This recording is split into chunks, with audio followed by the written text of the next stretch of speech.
On aime tous rire devant nos écrans, que ce soit en regardant des séries ou des films, et pourquoi pas en regardant des animés. Yo, salut à vous tous, aujourd'hui Toshiro pour vous présenter deux animes à mourir de rire. Kaguya-sama, Love is War. Je vais pas passer par quatre chemins, cet anime ne va pas vous laisser indifférent. Que ce soit pour son scénario à la limite du loufoque, avec une mise en scène maîtrisée de bout en bout, Kaguya-sama est juste magnifique. De la comédie accompagnée avec une romance assez psychologique, je peux vous garantir que vous resterez scotché à votre écran. Mais avant ça, passons au synopsis. L'Académie Shushin compte parmi les rangs les élèves les plus brillants, sur lesquels tous les espoirs reposent. Au BDE, la vice-présidente Kaguya ne voit pas l'amour comme tout le monde. Pour elle, c'est un combat qu'elle doit livrer avec la personne dont elle est amoureuse. Miyuki Shirogane qui n'est autre que le président et qui partage une vision de l'amour assez similaire. Bien que tous les deux éprouvent des sentiments réciproques, leur orgueil fait que le premier qui osera se déclarer devra alors se soumettre à l'autre.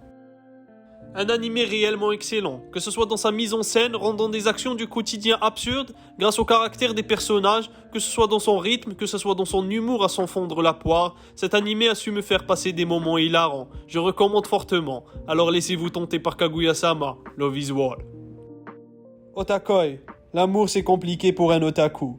Cet anime te fera passer des moments de rire intenses devant ton écran. Otaku nous plonge dans un monde agréable, classique mais soigné. Privilégions l'humour avec une touche de romance bien compliquée. On se retrouve alors avec un anime qui jongle habilement entre différents aspects humoristiques, avec toujours en toile de fond la culture otaku qui nous est chère.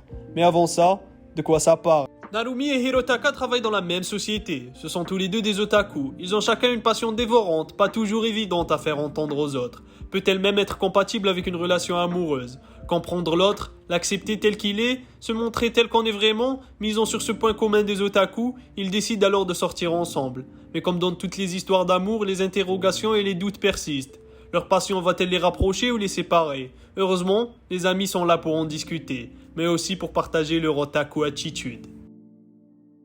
Cet anime te fera passer un bon moment. Ici, pas de prise de tête, un anime détente avec beaucoup de points positifs comme le fait que l'œuvre s'intéresse autant à ses personnages féminins qu'à ses personnages masculins. Parce qu'on va pas se mentir, il y a beaucoup de persos féminins dans les animes vraiment inutiles. Leur seul rôle est de pleurer à longueur d'épisode, et je sais qu'on pense plus ou moins tous au même personnage.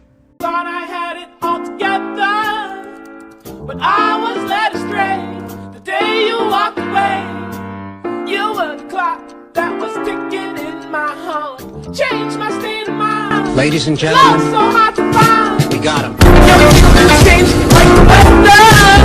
Pour revenir à notre anime, je pense que tout otaku peut s'y retrouver. Alors n'attendez pas et foncez le regarder. 12 épisodes, ça se consomme vraiment très rapidement.